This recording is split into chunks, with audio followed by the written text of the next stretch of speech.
Reputation of the national carrier has taken a battering. This is very rare. For an airplane to disappear is not normal. So many wanted answers when there were none. March 8, 2014. 239 souls board Malaysia Airlines Flight MH370, expecting a routine journey through the night sky. But just 40 minutes after takeoff, the aircraft suddenly drops off the radar, vanishing without a trace. Bravo, November 2, Foxtrot, beach. 4 weeks on from the plane mysteriously disappearing, time is running out. In the 4 years following the disappearance, multiple searches, conspiracies, investigations and allegations took over the world.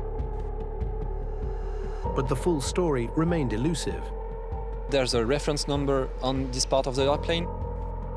This plane was never meant to be found. A decade on, and the question remains. Where is Flight MH370? Retrace the mysterious timeline of events as we recount those moments, minute by minute.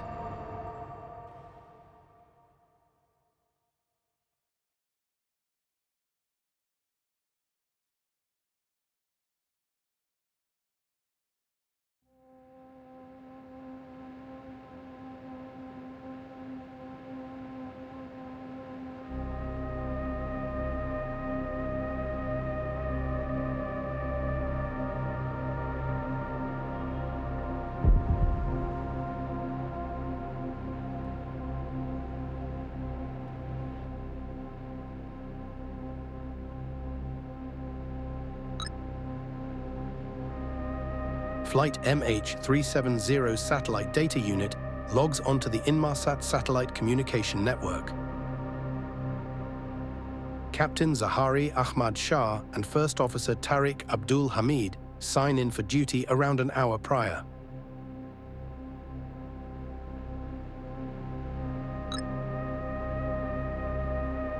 After the 12 crew members and 227 passengers board the aircraft, Air Traffic Control gives Flight 370 clearance to push back from the gate. Malaysia 370 is set to Beijing via Pibos Alpha departure, 6,000 feet, squawk 2157. Beijing, Pibos Alpha, 6,000, squawk 2157. Malaysia 370, thank you. Malaysia 370, welcome over the ground.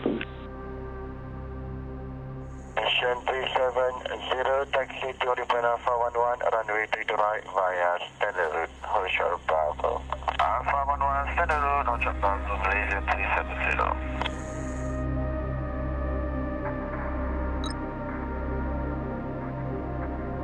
ATC gives Flight 370 clearance to take off. 370, 3 to right of takeoff. Nice. 3 to right, Malaysia 370, thank you.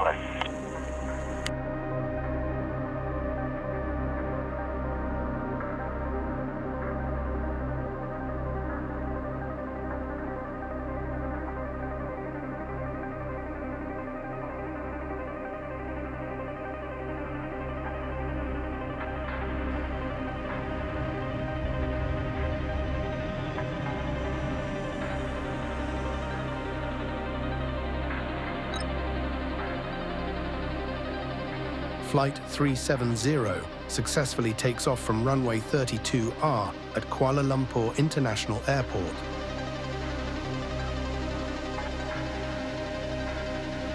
Air Traffic Control then instructs the pilot to climb to flight level 180, approximately 18,000 feet, and proceed directly to waypoint Igari.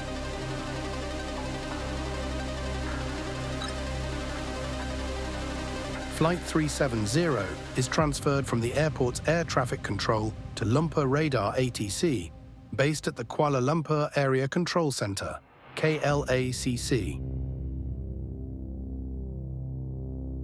ATC then gives clearance to climb to flight level 250, approximately 25,000 feet.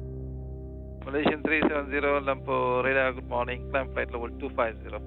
Morning, level 250, Malaysian 370.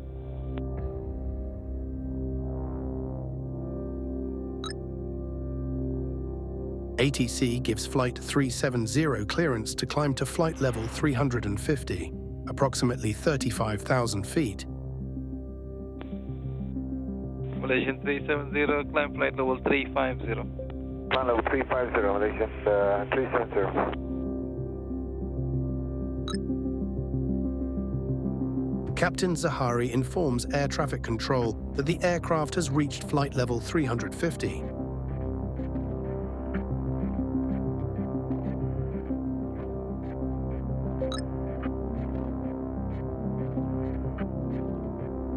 The final data transmission from Flight 370 is made using the ACARS protocol.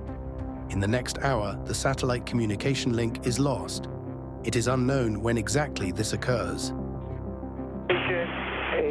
370 maintaining level 350. Malaysian 370.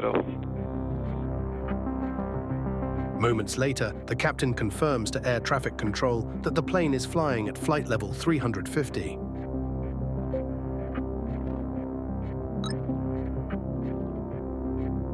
As the crew is instructed to contact Ho Chi Minh ACC after the aircraft passes waypoint Igari, Captain Zahari confirms this. Malaysian 370, contact Ho Chi Minh 120.9. Good night. Good night, Malaysian 370. This would be the final voice contact with Malaysian Airlines Flight 370.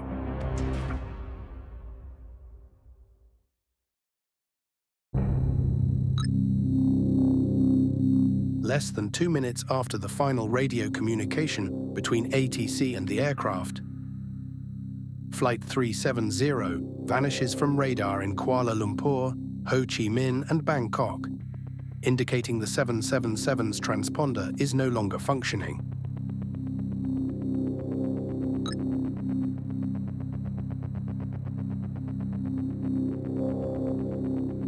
HCM-ACC requests another aircraft to make verbal contact with Flight 370. Only radio static is heard in reply. The ACARS data transmission, expected every half an hour, is not received.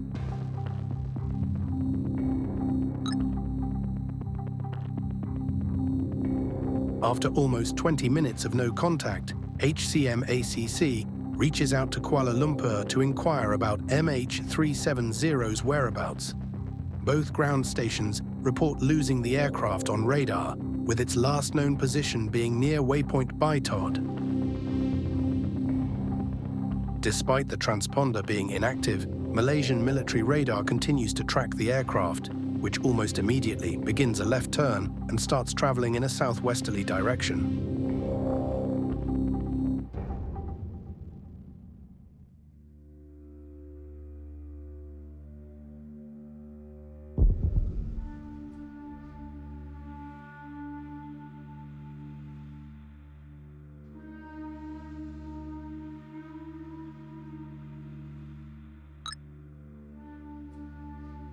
Ho Chi Minh ACC contacts KLACC and informs them that radar contact with Flight 370 was established near Igari but lost near Baitod, and that verbal contact was never established. It is believed that at some point during the plane's return over Malaysia and past Penang, the SATCOM link was severed.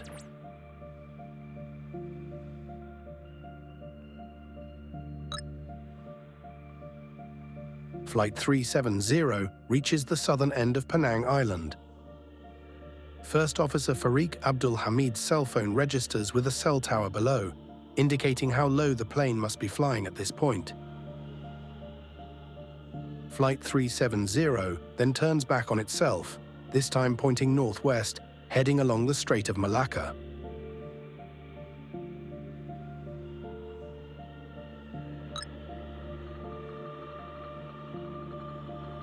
HCM-ACC informs KLACC there is still no contact with Flight 370, despite attempts on many frequencies and aircraft in the vicinity.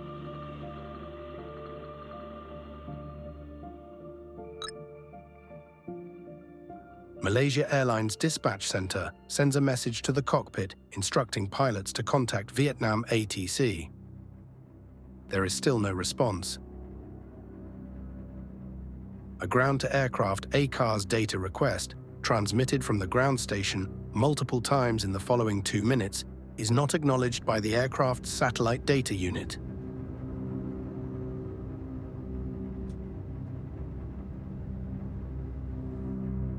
KLACC contacts HCMACC, relaying information from Malaysia Airlines Operations Center that Flight 370 is in Cambodian airspace.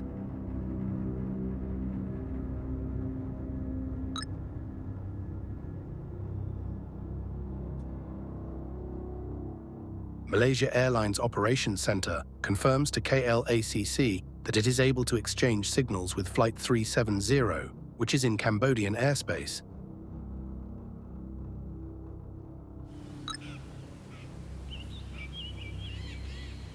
KLACC contacts HCMACC, asking them whether Flight 370 was supposed to enter Cambodian airspace.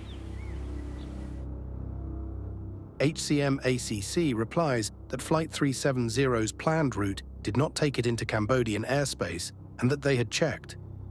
Cambodia had no information about or contact with the aircraft.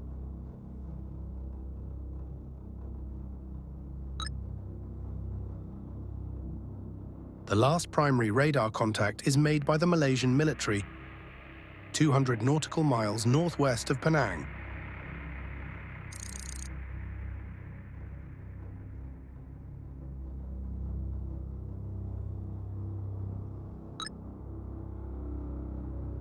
A log-on request, known as a handshake, is sent by the aircraft on its satellite communication link to the Inmarsat satellite communications network.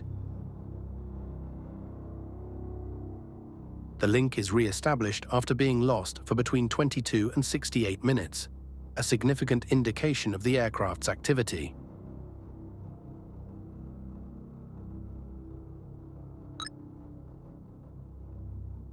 Malaysia Airlines Operations Center informs KLACC that Flight 370 is in a normal condition based on signals from the aircraft located above northern Vietnam. KLACC relays this information to HCMACC.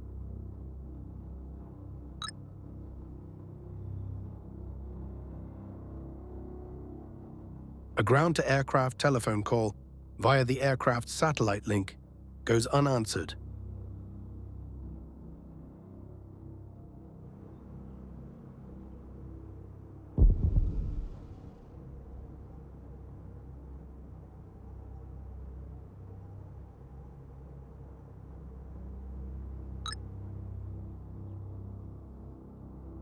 Malaysia Airlines Operations Center informs KLACC that position information was based on flight projection and is not reliable for aircraft tracking.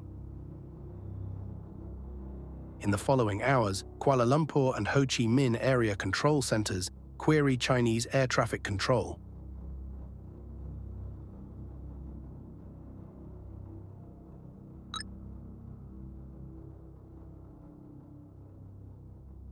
An hourly automated handshake is made between the aircraft and the Inmarsat satellite communication network.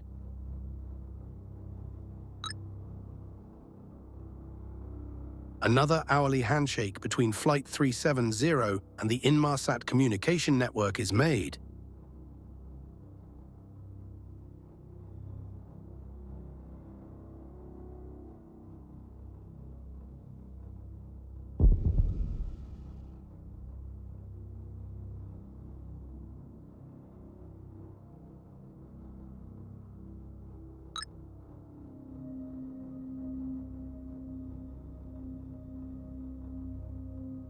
Singapore ACC is queried for information about Flight 370. No communication is made.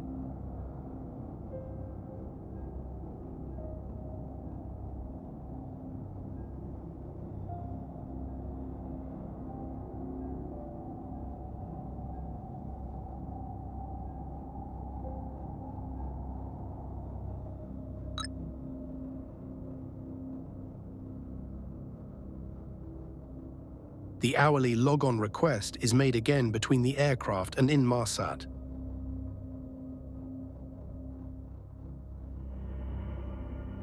It is important to remember that these SATCOM signals retain no information about location or altitude and exist solely to ensure the receiving terminal is still online.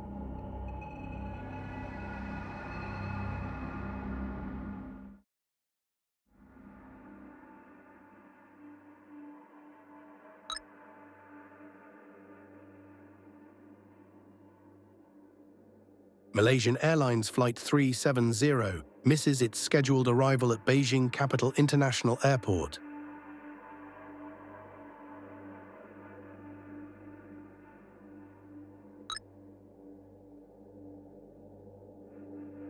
The Kuala Lumpur Aeronautical Rescue Coordination Center is activated.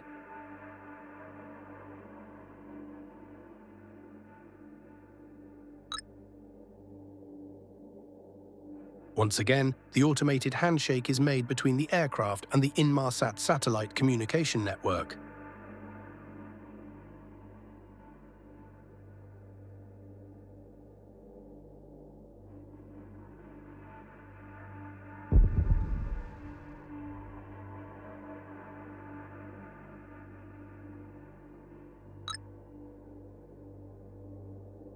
Another attempt at a ground-to-aircraft telephone call is placed by Malaysia Airlines via the aircraft's satellite link. This again goes unanswered.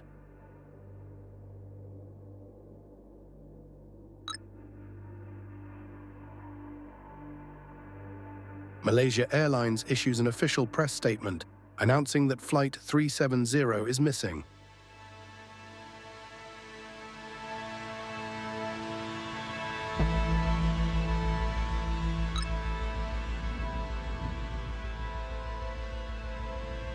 The last successful automated hourly handshake is made with the Inmarsat satellite communication network.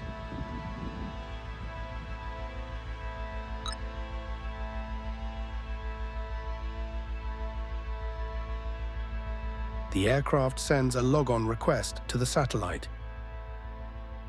Investigators believe this follows a power failure between the time the engine's stopping, due to fuel exhaustion, and the emergency power generator starting.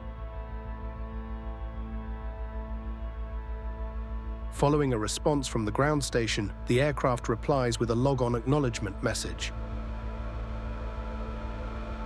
This is the final transmission received from Flight 370.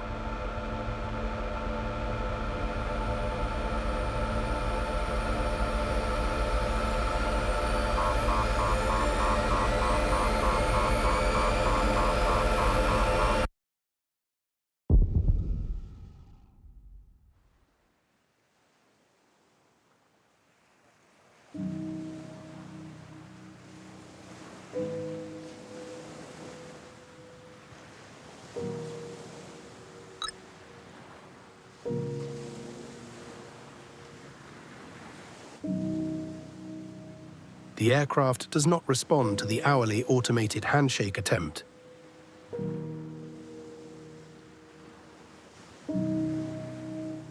All communications with Flight 370 come to an end.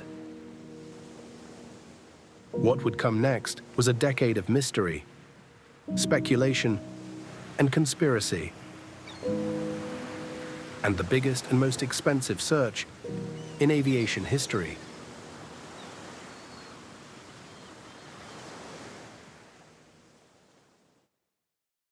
At this hour, a desperate search is underway for MH Flight 370, which departed Kuala Lumpur at 12:41 a.m. local time and was due to land in Beijing at 6:30 a.m. Air traffic control lost contact with the plane about 2 hours after takeoff. Whether the disappearance is due to mechanical problems, pilot error, or even terrorism is yet to be determined.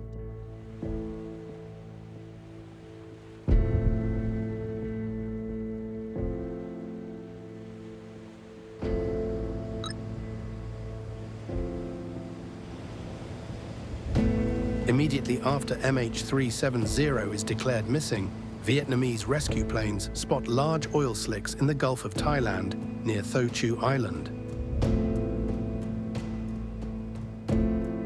Initial concerns arise, but the slicks are soon identified as coming from a nearby ship, not the missing plane.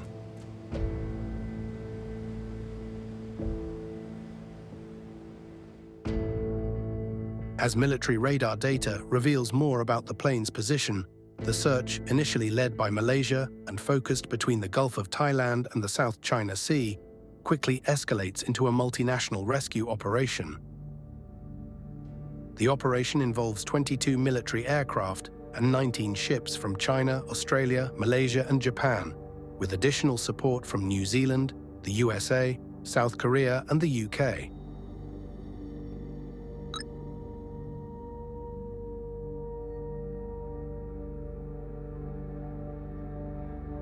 The search expands to cover the Strait of Malacca, the Andaman Sea, and the Bay of Bengal.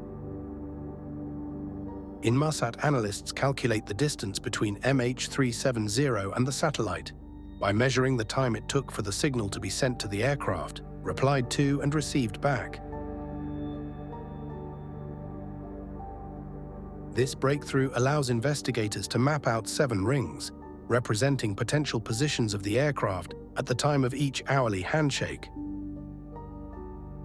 By the morning of March 11th, Inmarsat identifies 2 potential flight paths, referred to as arcs, and shares this critical information with Malaysian investigators, marking a significant breakthrough in the search.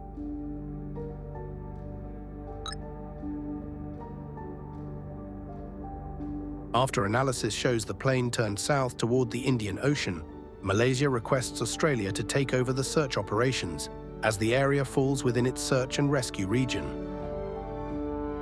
The search area spans approximately 600,000 square kilometers. The Australian Maritime Safety Authority, supported by the Australian Defence Force, coordinates a surface search by aircraft and vessels in the Indian Ocean.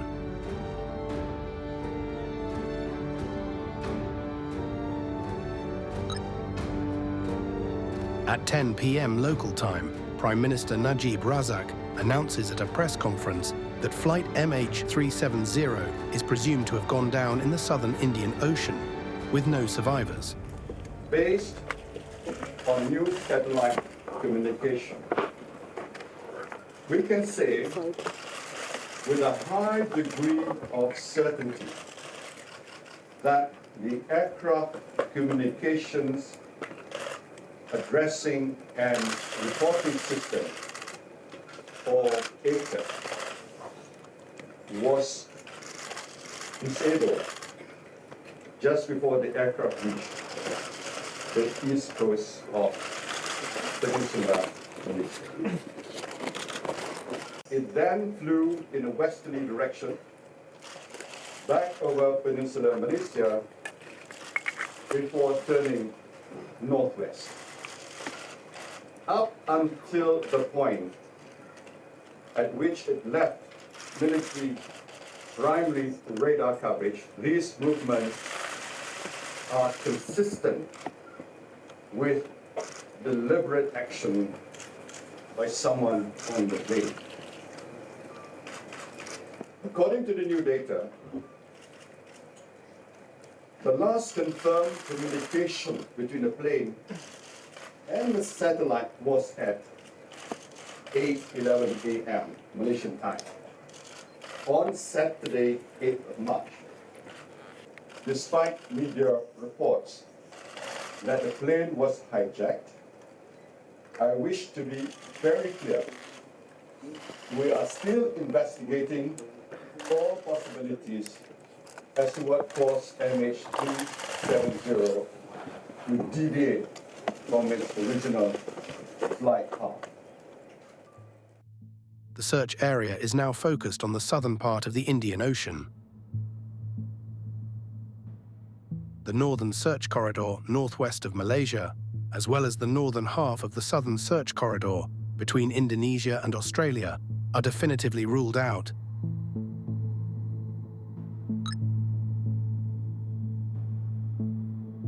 Around 200 relatives of Flight MH370's passengers march in protest outside the Malaysian embassy in Beijing, a rare event in China. the grieving relatives chant liars and tell the truth, return our relatives. China demands Malaysia hand over the satellite data that led them to conclude flight MH370 ended in the southern Indian Ocean with no survivors. China also sends a special envoy to Malaysia.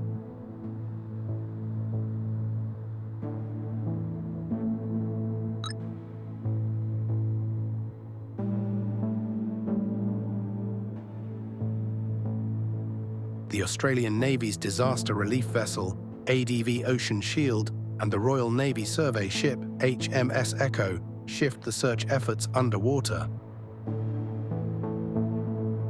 They focus on detecting acoustic signals, or pings, from the missing aircraft's black box in hopes of locating Flight 370's flight recorders.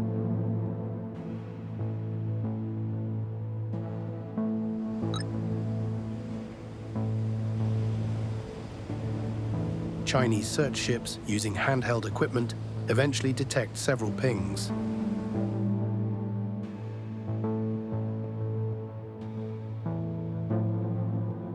In response, ADV Ocean Shield is deployed, equipped with a towed pinger locator to narrow down the source of the signals and help pinpoint the location of the pings.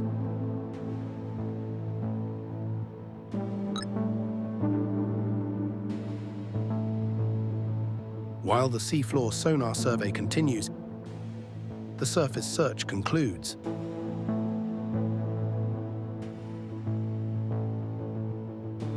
The search in Southeast Asia and the Indian Ocean has lasted 52 days. More than 4.5 million square kilometers of ocean surface has been searched. In the southern Indian Ocean, 29 aircraft from 7 countries conducted 334 search flights, and 14 ships from multiple countries also joined the effort.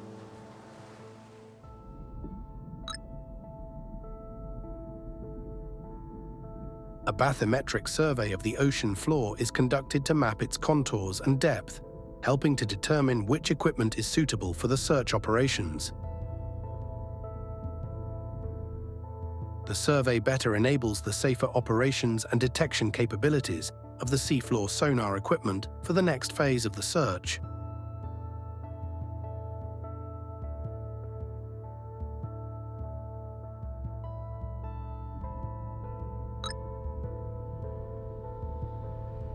The seafloor sonar survey concludes having scanned over 150,000 square kilometers at depths of 3,000 to 5,000 meters. No objects related to Flight 370 are found.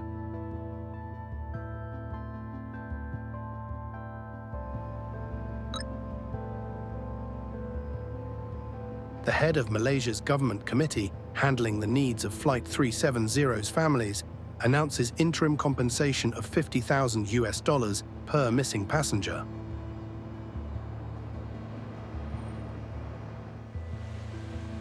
Over the following 8 months, multiple new search areas are outlined and surveyed.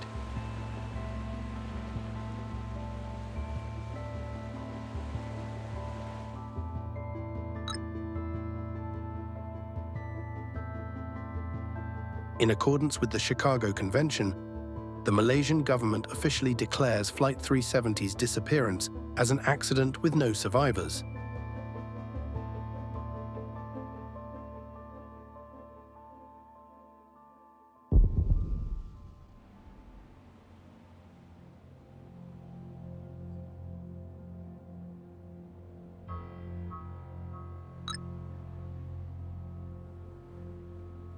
On the first anniversary of the disappearance, Malaysia's Ministry of Transport releases an interim report, focusing on factual information rather than the analysis of causes. One significant issue, not previously revealed to the public, is that the battery in the underwater locator beacon attached to the flight data recorder had expired in December 2012, potentially impairing its performance. More than a year and a half after the initial disappearance, multiple shipwrecks and obscure geological formations had raised suspicions amongst the 4.6 million square kilometers of ocean that were searched. yet no indication of MH370 was found. Until the first piece of the puzzle washes up on a small island in the Western Indian Ocean 2 months later.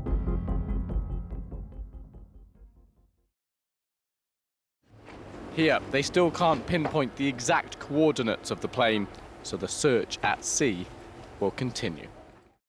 The journalist in La Réunion just sent us a picture just to investigate if it could suit with an aircraft, with a piece of an aircraft. So with my team, we just looked at hundreds and thousands of pictures. We just tried to figure out which plane it could belong to. We found only one match. It was the flaperon of a Boeing 777. And not only the shape match, but also all the connections and all the holes that are very specific for this kind of pieces of plane.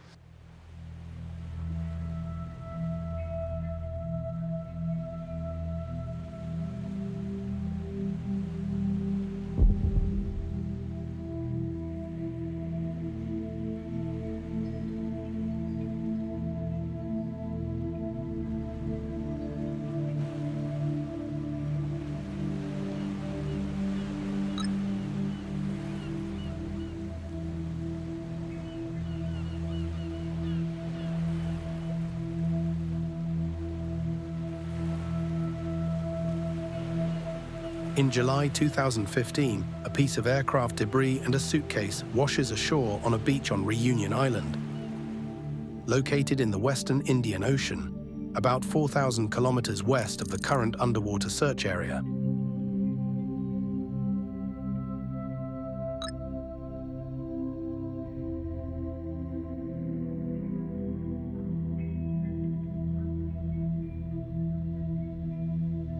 The debris is found to be an aircraft wing flaperon and is transported to Toulouse, France, where it is examined by the BEA, the Civil Aviation Accident Investigation Agency.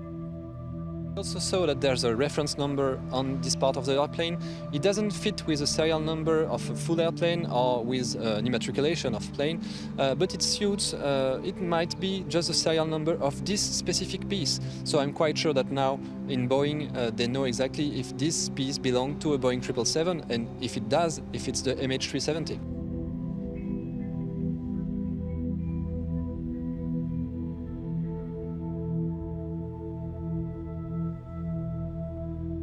It appears that some specialists also say that the shells that are on this wreckage are just specific of something that spent about a year and a half or 2 years in the water.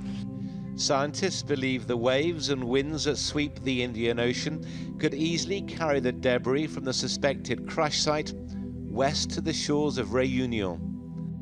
The question now is, of course, what more wreckage might be out there and whether it's heading this way. Réunion Island is a long way from anywhere, and we are still a long way from solving this mystery.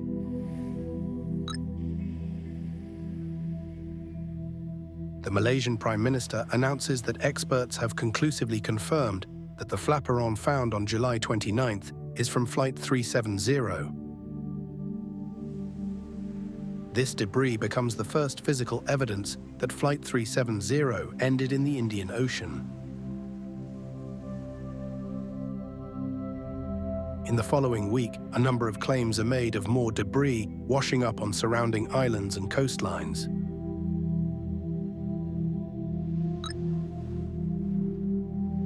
Malaysia's government news agency releases a new theory suggesting that Flight 370 may have made a soft landing on the water, floated for some time, and then sank mostly in one piece.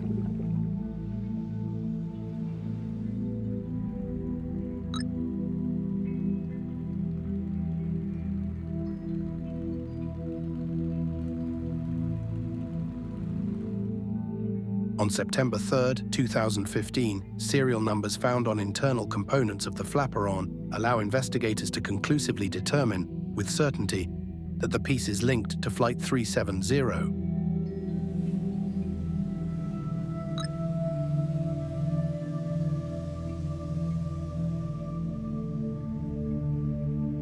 Investigators analyze predicted oceanic drift patterns for MH370 debris, factoring in ocean currents and wind speeds. The locations of the discovered debris generally align with these predictions.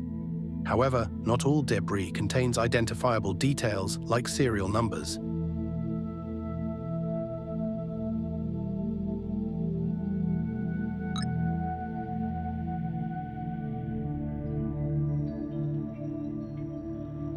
The analysis identifies the most probable location of Flight 370 when it entered the water, as being within the southern half of the existing search zone. Debris could move certainly 600 or 700 kilometres perhaps over a 2-week timescale, but it really depends upon whether the currents are travelling in the same direction or whether they've been caught in a vortex, in which case they may be quite close to the area of the original debris field.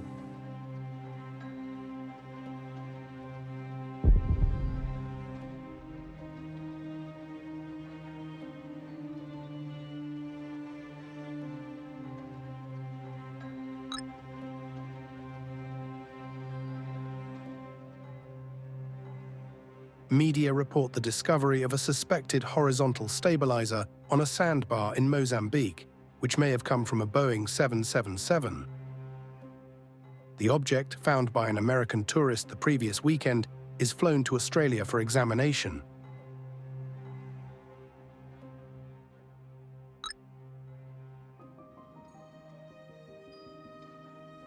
The Australian Minister for Transport announces that 2 pieces of debris, one discovered earlier in March and another found in December 2015, are almost certainly from MH370.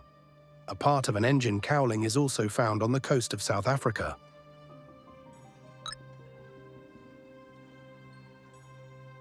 Australia announces that a piece of aircraft debris, believed to be an outboard wing flap, has been found on Pemba Island, off the coast of Tanzania. Malaysia's Transport Ministry confirms it is from Flight 370, based on identifying part numbers and date stamps, and is the largest piece found since the flaperon back in July 2015. A total of 39 pieces were recovered during the search, of which 3 are confirmed to be from MH370, 7 are classified as almost certain, 12 are deemed likely or highly likely, 10 are considered possible, and the rest remain too difficult to accurately classify.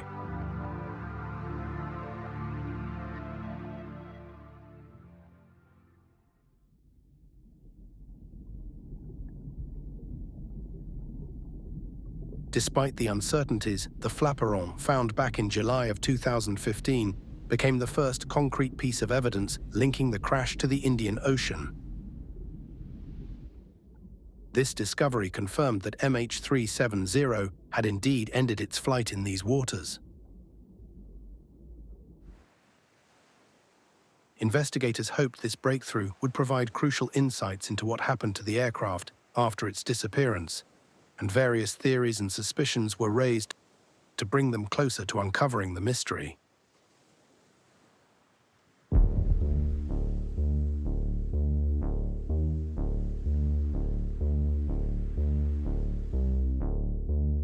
In the aftermath of the disappearance, many theories and estimations arose. New data and information becoming available provided investigators with more conclusive reasons as to what could have possibly happened to Flight 370.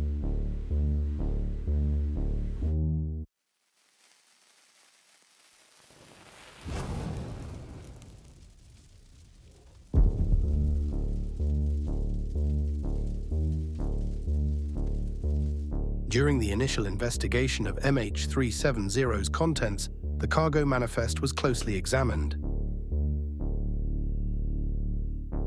Malaysian police questioned Chinese importers and handlers of around 4,500 kilograms of fruit on board to rule out sabotage.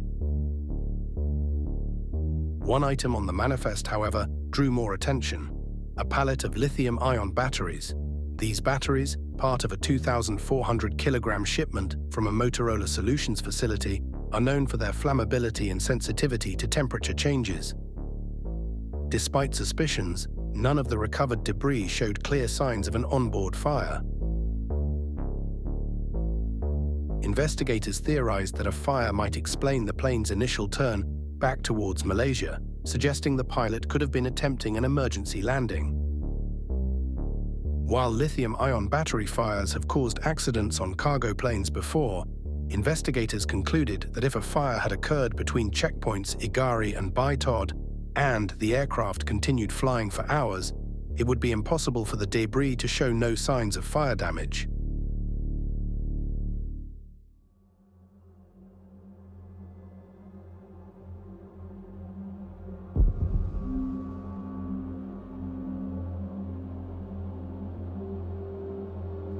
On the morning of the plane's disappearance, Austria and Italy confirmed that 2 individuals listed on the passenger manifest had not been aboard the flight.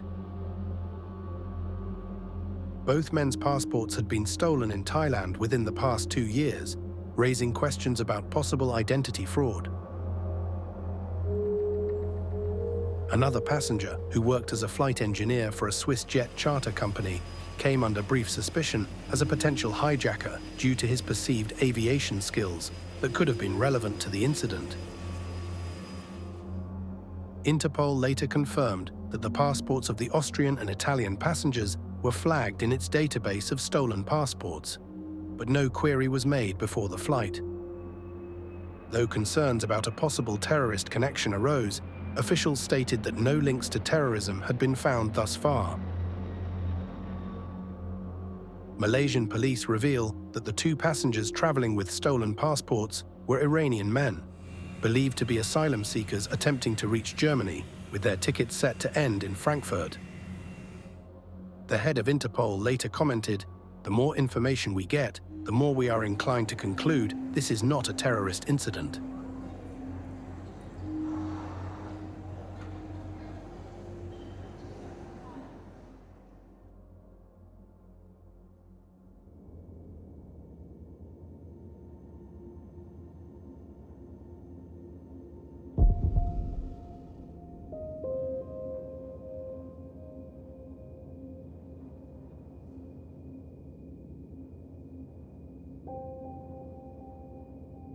In the hours while Flight 370 was still airborne, the aircraft made no attempt to return to Malaysia, nor did it contact ground control to report a fire.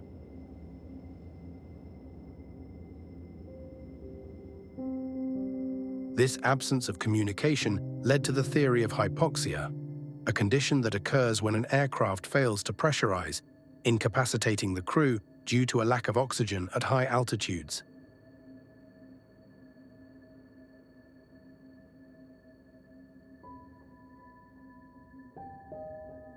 In cases of hypoxia, oxygen masks are deployed throughout the cabin, and protocol dictates that the pilot should immediately descend to a breathable altitude where the emergency oxygen supply is no longer necessary, allowing for an emergency landing.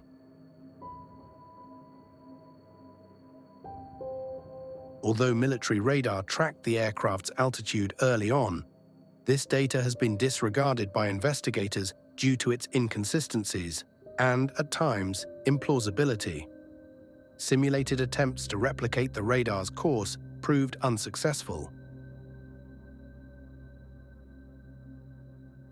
Investigators have concluded that while subsequent maneuvers over Penang and toward the Indian Ocean were within the capabilities of the autopilot system, the first turn after checkpoint Igari was only possible through manual control by someone on board the aircraft.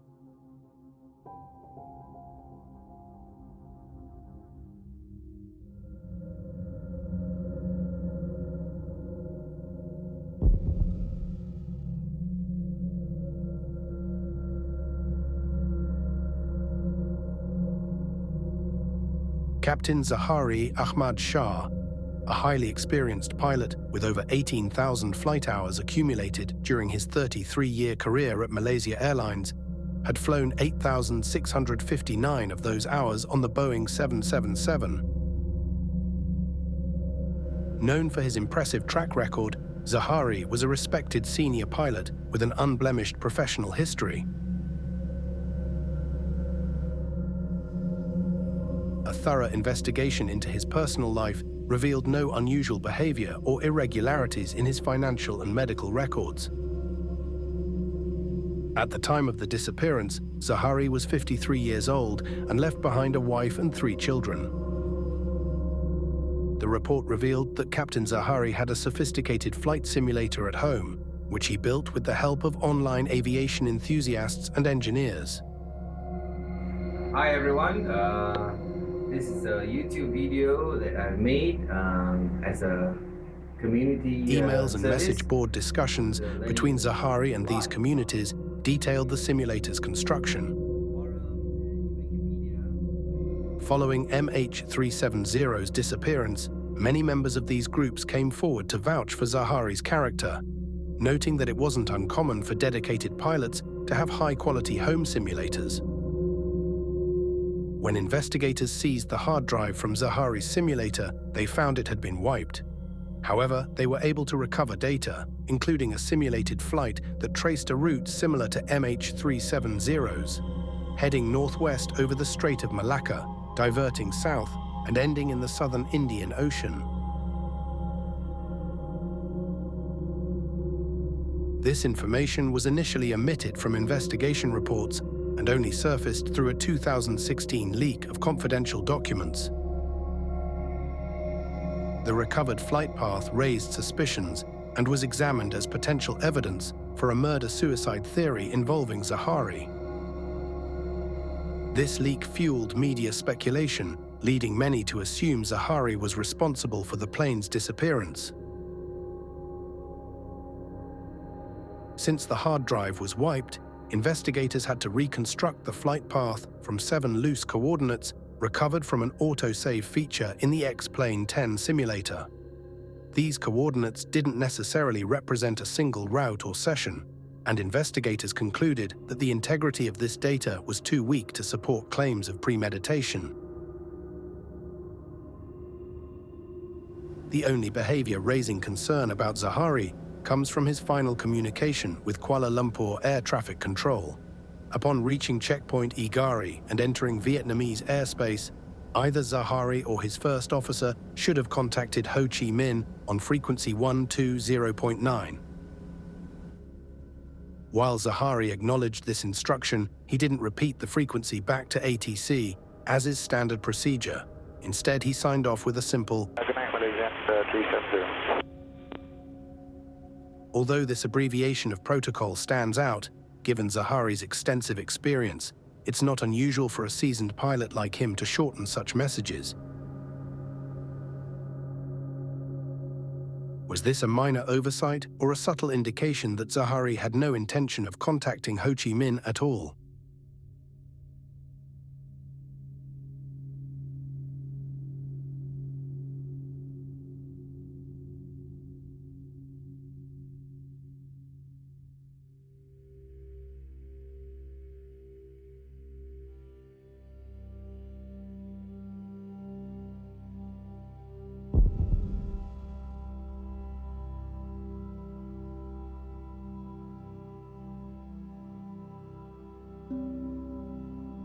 Despite the immense efforts of global teams involved in the search for MH370, the aircraft remains undiscovered.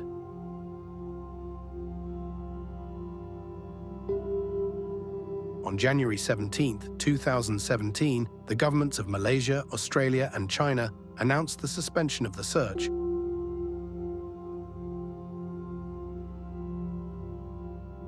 It's so important that we get some form of closure. It's so important that they do not give up on the people that we love. In the interest of aviation safety, it is important that they don't give up so easily.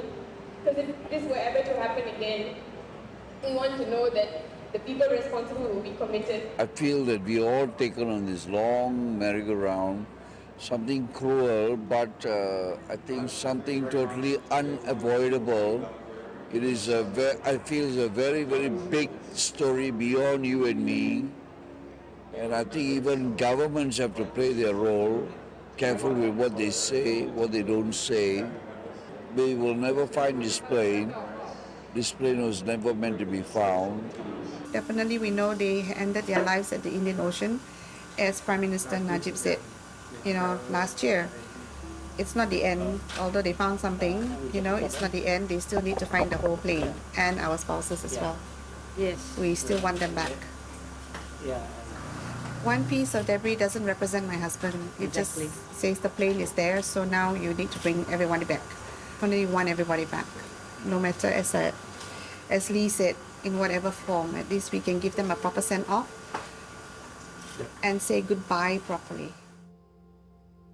On October 3rd, the ATSB officially concluded its role in the search, after which the Malaysian government initiated a second search led by American marine robotics company Ocean Infinity in January the following year.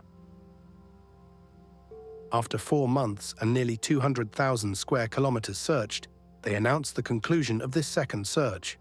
The aircraft remains unfound.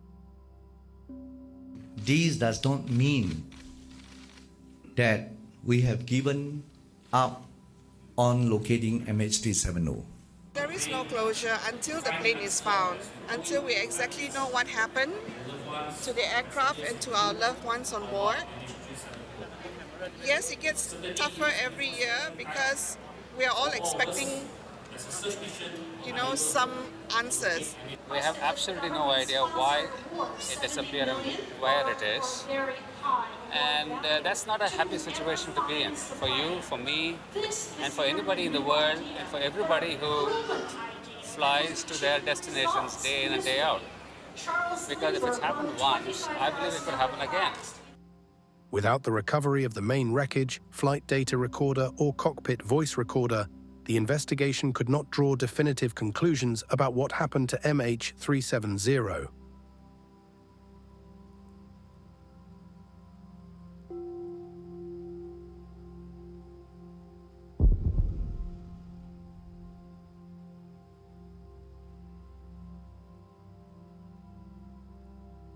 Following the 10th anniversary of the tragic disappearance, Ocean Infinity announced its intention to resume the search, pending approval from the Malaysian government. Claims of yet-to-be-identified new evidence has incited victims' families to further push for this new development. Ocean Infinity's confidence in their technology and strategy could provide a new glimmer of hope for the families of those missing. And maybe one day we will finally uncover definitive answers to what is considered one of the greatest aviation mysteries of all time.